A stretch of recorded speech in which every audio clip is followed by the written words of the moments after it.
உங்களுக்கு தெரியும் 21 தேர்தல் அப்ப நான் பல முறை சொல்லியிருக்கேன், அவர்களை சொல்லக்கூடாது. திமுக ஆட்சி பொறுப்பிற்கு வந்துவிடக்கூடாது. தீய சக்தி என்று புரட்சி தலைவரால் அடையாளம் காட்டப்பட்ட அம்மா அவர்களால் 30 ஆண்டுகள் எதிர்த்து போராடிய திமுக மீண்டும் தமிழ்நாட்டில் ஆட்சி பொறுப்புக்கு வந்துவிடக்கூடாது.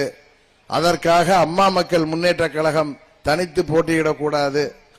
நீங்கள் எங்கள் கூட்டணியில் போட்டியிட வேண்டும் என்று சில நல்ல உள்ளங்கள் என்னை கேட்டுக்கொண்டதற்கு இணங்க நானும் அம்மா மக்கள் முன்னேற்ற கழகம் போட்டியிடும்.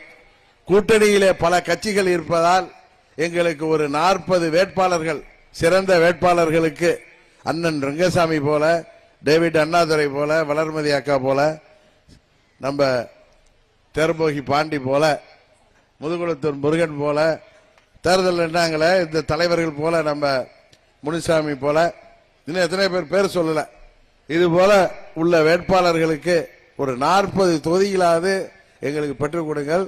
என்னை கண்டா பழனிசாமி கம்பெனிக்கு குளிர் ஜுரம் வரும், என்னை கண்டா பயம். அதனால நான் தேர்தலில் நிக்கலங்கன்னு சொன்னேன். அண்ணன் ரங்கசாமிக்கு கூட தெரியும், ஏன்னா அந்த பேச்சுவார்த்தை அப்பெல்லாம் கூட இருந்தார். யார் வந்து பேசினாருன்னு நாங்க சொல்ல முடியாது, ஏன்னா வந்தவங்க இவர் மூலமும் வந்தாங்க. எதுக்கு சொல்றேன்னா, எனக்கு ஒன்றும் பெரிய தேர்தலில் போட்டிட்டு தான் ஆகணுங்கிற அவசியம்லாம் இல்லை. ஒன்றும் எங்கள் தாத்தா ஒன்றும் சீஃப் மினிஸ்டரா இல்லை, எங்கள் அப்பா ஒன்றும் சீஃப் மினிஸ்டரா இல்லை. நான் ஒரு எம்பியா இருந்தவன் தான். ஒன்று நான் ஒரு சாதாரணமானவன் தான்.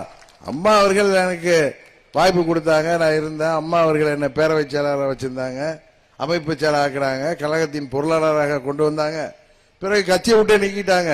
அதனால இதுக்கெல்லாம் பெருசா எடுத்துக்கிற ஆள் நான் கிடையாது. நான் நிக்கல. அவங்களுக்கு என்ன கண்டா பயம்னா நான் நிக்கல. ஆனா என்னை சேர்ந்த 40 பேருக்கு சீட்டு வாங்கி கொடுங்கன்னு சொன்னேன்.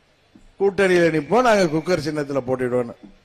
அவர்கள் போய் யார் வந்து பேசினாங்களா நீங்க பாத்திருப்பீங்க. அதெல்லாம் பேர் சொல்லக்கூடாது, ஏன்னா முக்கியமான பதவியில் உள்ளவர்கள் பேரெல்லாம் நம்ம இழுத்து பேசுற அளவுக்கு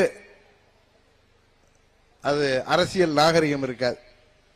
எனக்காக வந்து பேசிய ஒரு முக்கிய தலைவர், நீங்க எங்கள்கிட்ட ரிப்போர்ட் இருக்கு, நீங்க நினைக்கிற மாதிரிலாம் 150 சீட்லாம் ஜெயிக்க முடியாது, ஏஎம்கே இருந்தா ஏதாவது ஒரு சான்ஸ் பார்க்கலாம், அதனால ஒத்துங்கன்னு சொல்லியிருக்காங்க. இல்ல இல்ல, அம்மா மக்கள் முன்னேற்ற கழகம் வேண்டாம், அவங்களெல்லாம் சேர்க்க வேணாம், நம்ம 150 தொகுதி. இப்படி தட்டி பேசுவார், அப்படி பாம்பாட்டி மாதிரி.